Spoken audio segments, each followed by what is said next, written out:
we opened with the expression that hate has no place in our community, has no place in any community, that the events that happened on February 7th were important not only to the residents of Lincoln Heights, but the residents of Beaverdale, residents in the Mill Creek Valley, and we continue to do everything in our power to make sure that these kinds of events don't take place in our community anytime in the future.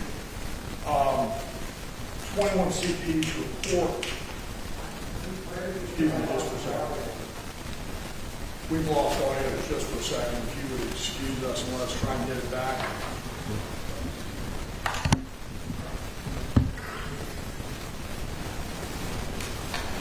Okay. Thanks, Gene. I appreciate it.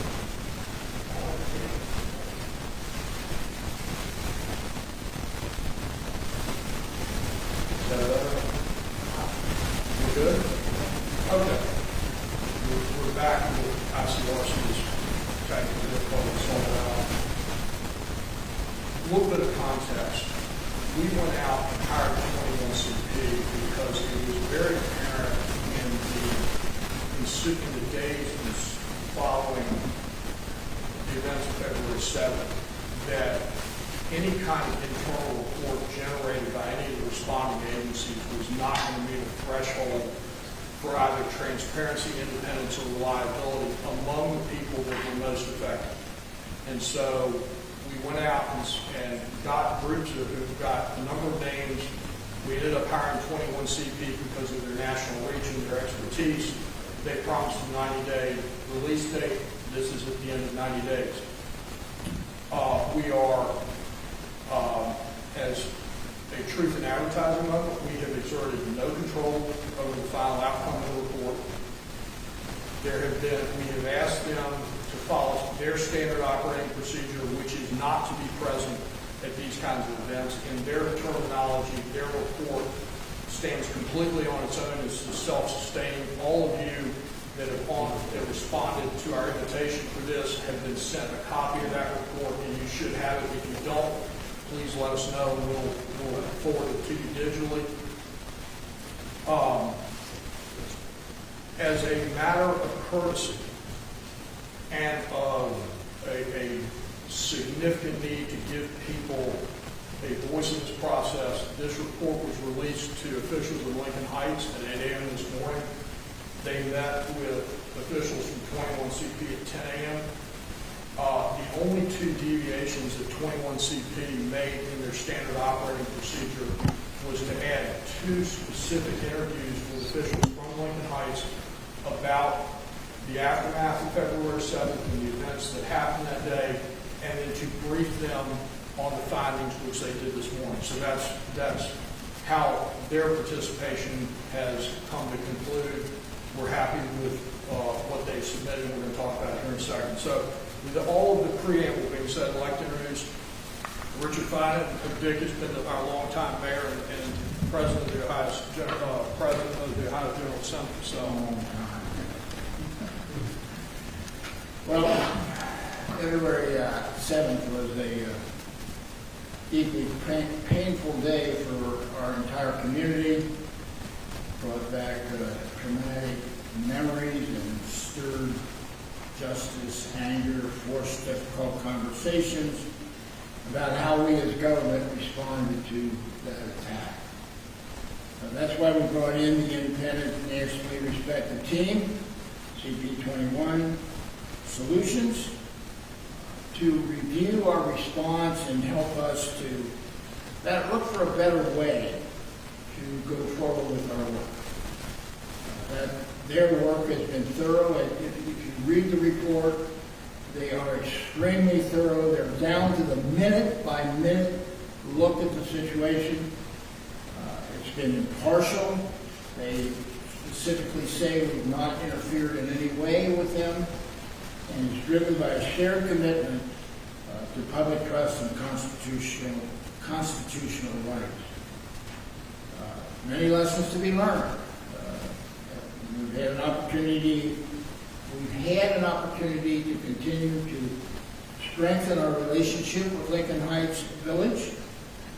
I think it's critical to point out that the report found our officers not only protected First and Second Amendment rights, but also, while doing so, de-escalated an incredible, dangerous situation. There could have been fatality. This is testament to the leadership, the training, and the character of our police department. We are releasing the report, as you see, in its entirety. We not only accept its findings, but we will act on them. This isn't the end of a terrible situation. It's the beginning of a rebuilding process that will occur between us and the village of Lincoln Heights. We're working with legal experts to ensure our policies and ordinances reflect today's constitutional realities. And we're launching a new era of community engagement, accountability, transparency, and we will not let hate define who we are. And we have begun that and are proceeding with that as we speak. Thank you.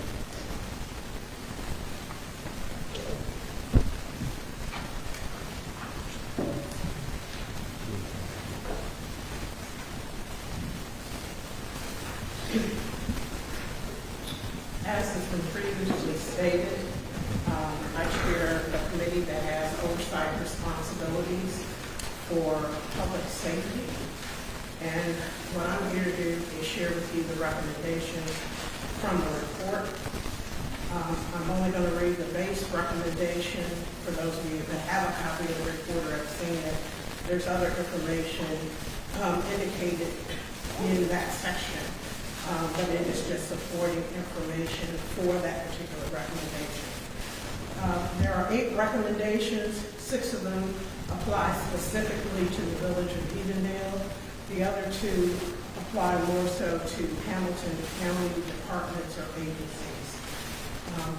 I would also like to reiterate that our purpose in getting these recommendations is that we intend to follow them to the letter, and we'll be setting up a dashboard, if you will, on our website of where we are towards completion of this. We've already started working on many of these recommendations. So without further ado, the first recommendation states that all Edendale police officers should undergo available OHADA training in protest management and crowd control. And for those of you who don't know what OHADA stands for, it's Ohio Police Officer Training Academy. The second recommendation is that all Edendale police officers should undergo OHADA training as well as available specialized training in the constitutional issues police officers face in performing their duty.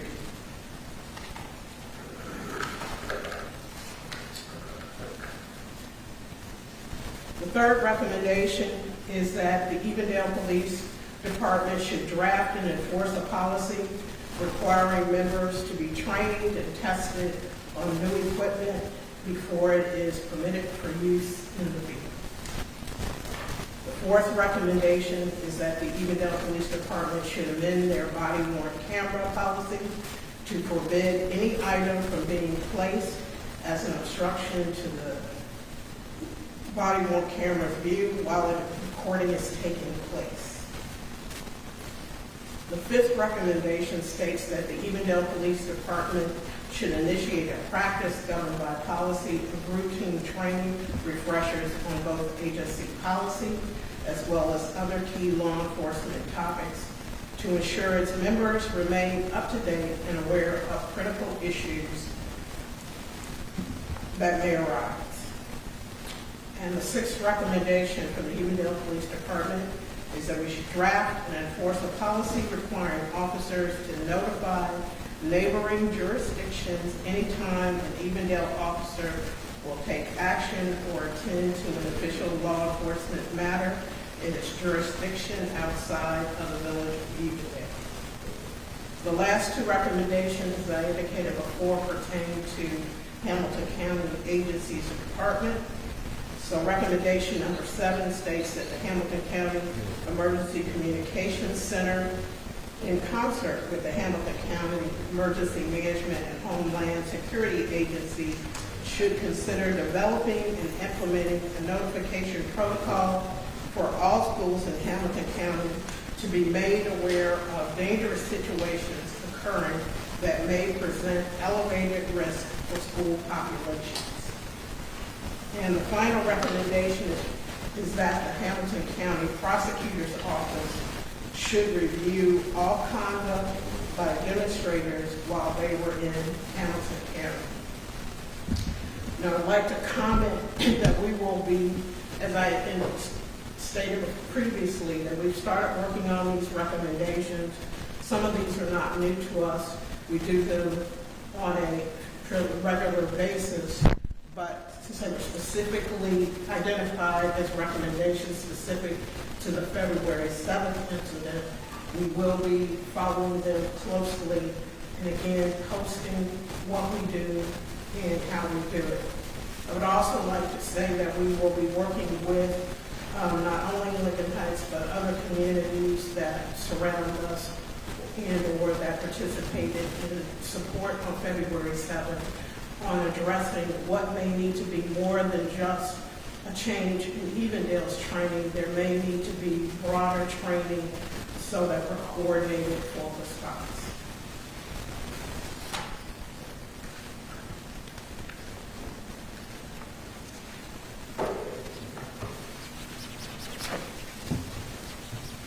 Questions? I'm sure everybody has a couple, please. I'll start with this one. The optics in a situation like this matter, and it's detailed in the report. Just talk to community members, neighboring Lincoln Heights residents about that 10-day period. There was a lot of emphasis on that time frame, about communication and trying to get the right messaging out while some wondered if there was any messaging at all and what to learn from that. I think this is a learning process for all of us.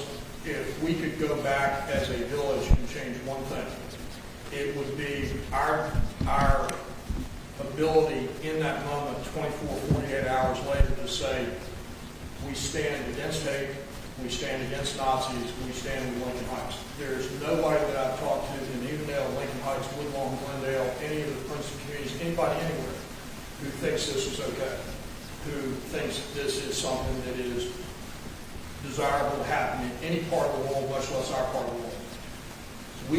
We erred too much on trying to be right.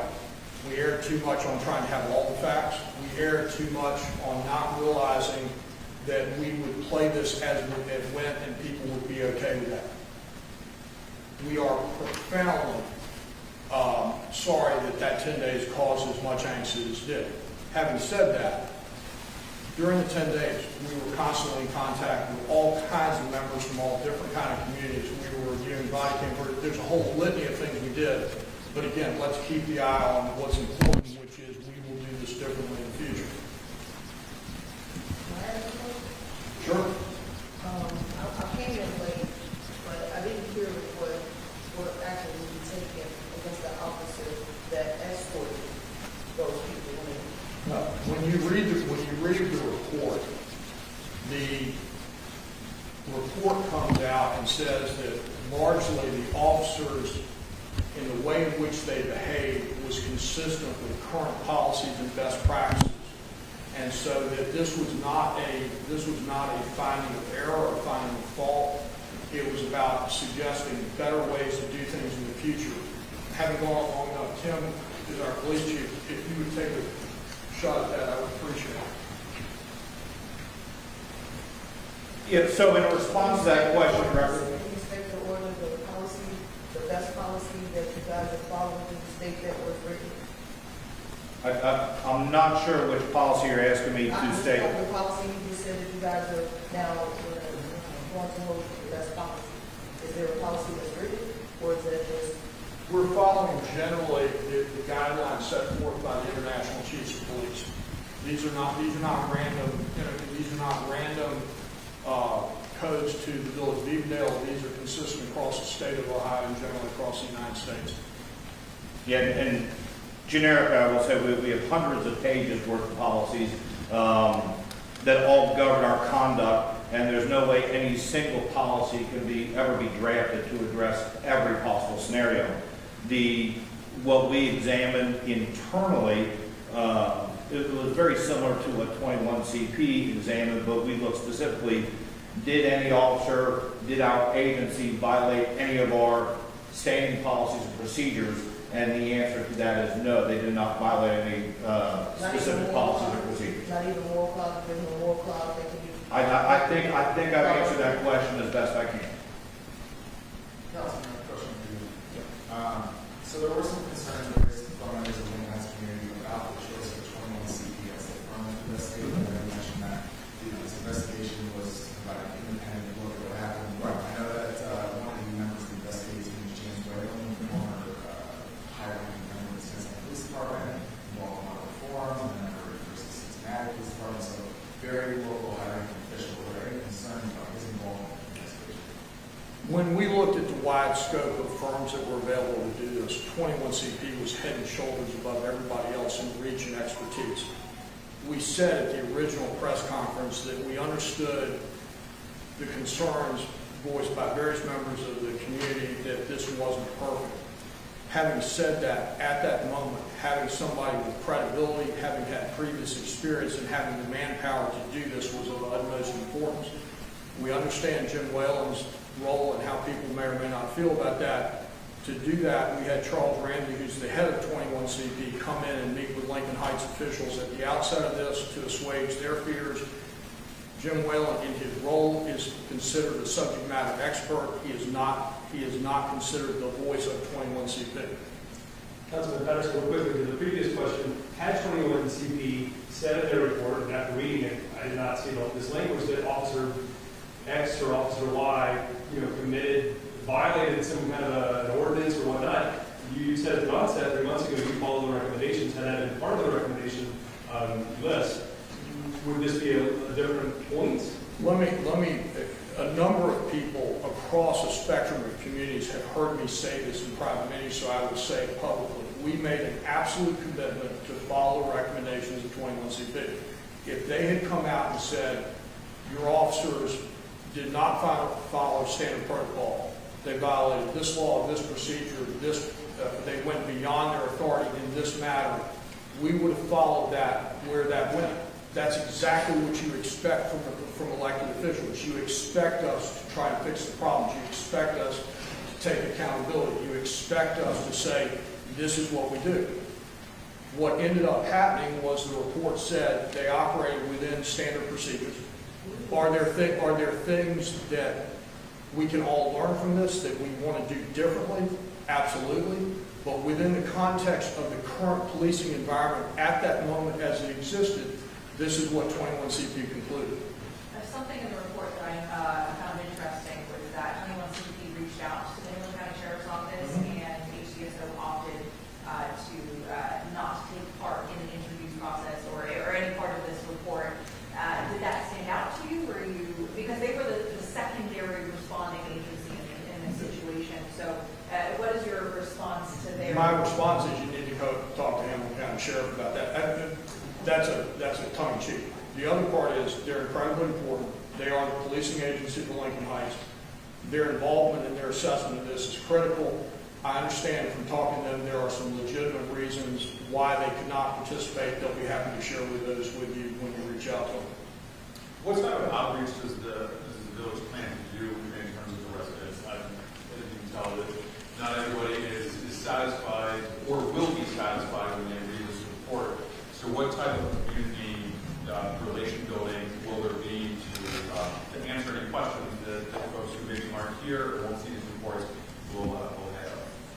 Well, first of all, our hope is that everybody reads the report in its entirety, because I think that there's more information than we can possibly convey right now in that report that may address some of the questions that are being asked.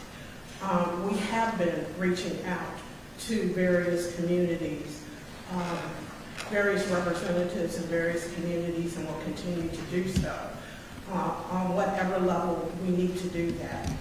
We've previously brought together the leadership in conjunction with the Princeton City School District Board, brought together the leaders of the communities and talked. And we have a follow-up session scheduled actually this week on that. And so our emphasis was to address child safety and trauma first, because we felt it was important.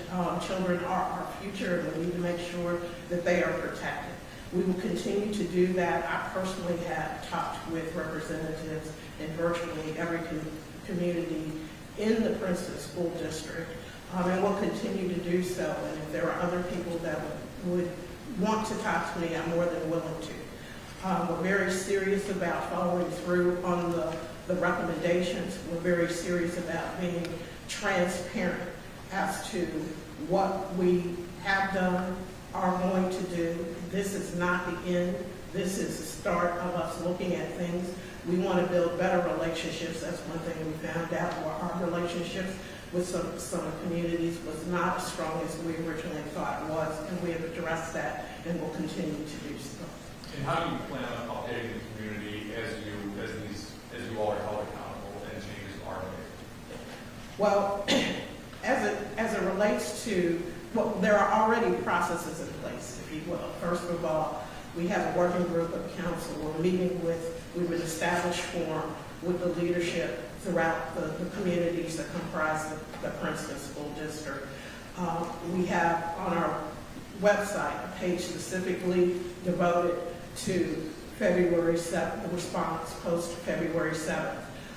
We also have regular community meetings and council meetings. We've had Lincoln Heights residents at our council meetings and addressed and where their concerns, where they raised concerns. We reached out and talked to specific people about what their concerns were and what we could do to address that. And we will continue to do this once this report is digested by people and they have questions. If there is a different kind of form that indicate should happen, we'll do that. When do you anticipate that dashboard that you mentioned going live so that people can actually track? Man, I don't want to give you the wrong answer, so isn't it?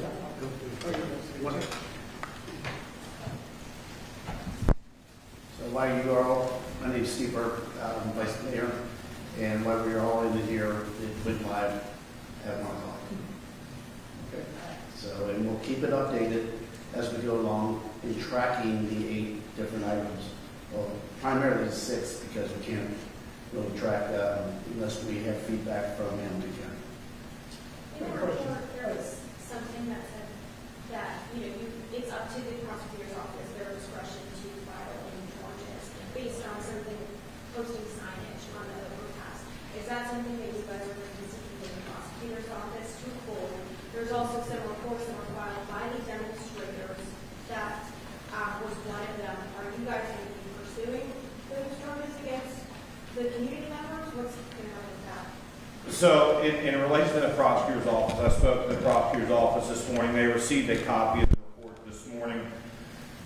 I believe initially with this incident, once we hired 21 CP, the prosecutor's office indicated they were going to wait and see that final report before they made their decision. So they now have that report. They will be reviewing all that. And yes, there was a theft report filed here by one of the Nazi demonstrators that is still considered to be under investigation until the prosecutor's office makes a decision on whether or not the filing of charges is appropriate. So on the legal findings, where the analysis and recommendations is in nature, still going forward, are these legal recommendations going to the Hamilton County Prosecutor's Office in the sense of not to sway her, but to give them your sense of what is the legal findings of these matters? Those aren't our findings or analysis. Those are the findings and analysis from 21 CP. But now that the 21 solutions have now stamped these, they'll now approve these, correct? So when you say they're not sure, as 21 CP solutions,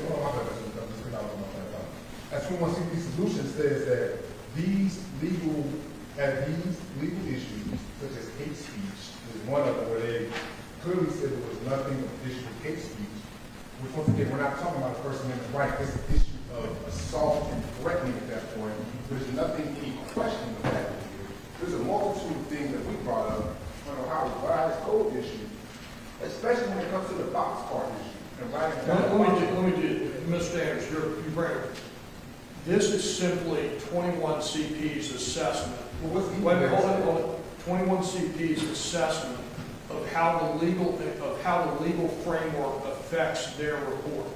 So they're not going through and saying, this is good or this is bad. This is the legal framework as they understand it and how they used it in assessing the behavior of the police. So, So, Councilmember, of course, so if I'm applying a report against myself, and I'm saying that the people who are required to enforce the laws are not fully enforcing the laws because they're not laws they should be enforcing, there's a conflict. well, there is, but the conflict is between the laws that are in place and the laws that we wish were in place.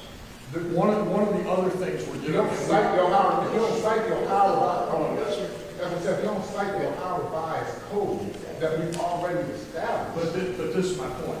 This is 21 CP's report. This is the report they prepared without our guidance. This is how they chose to frame the issues as they saw fit. Okay, I understand completely that you disagree with some of this. That's perfectly okay. I didn't say I disagree or not. I had a question on the legal findings in here. If this is what Evendale stands on, this is what Evendale is reporting. The thing that we're legal findings. The thing that we're absolutely committed to is going through the report and taking away the most important things that we can change that make a difference, regardless of what those are. And we are absolutely committed to following this process through. This is not going to, the thing that, Are you gonna go to your police? hold on a second. The thing, hey, we're good. Who are racist people hiding behind a badge? That's what's Okay. important to us. All right. Because while you say you're protecting our children, let us protect our children and let the police protect There's us. nothing even in here about riding into a school zone. So So, you keep, I just don't understand, you keep, say what it is, this is what we do. We need to know that any Okay, hold on policeman that just a has a second. badge, that they are not a white supremacist, they do not support that they will not escort that into any community. Any community. I That is understand. what we need. We need to know that Okay. we are protected, that we will not be retaliated against or shot dead because the police hide behind a badge. And the police Okay. department do not, what you call it?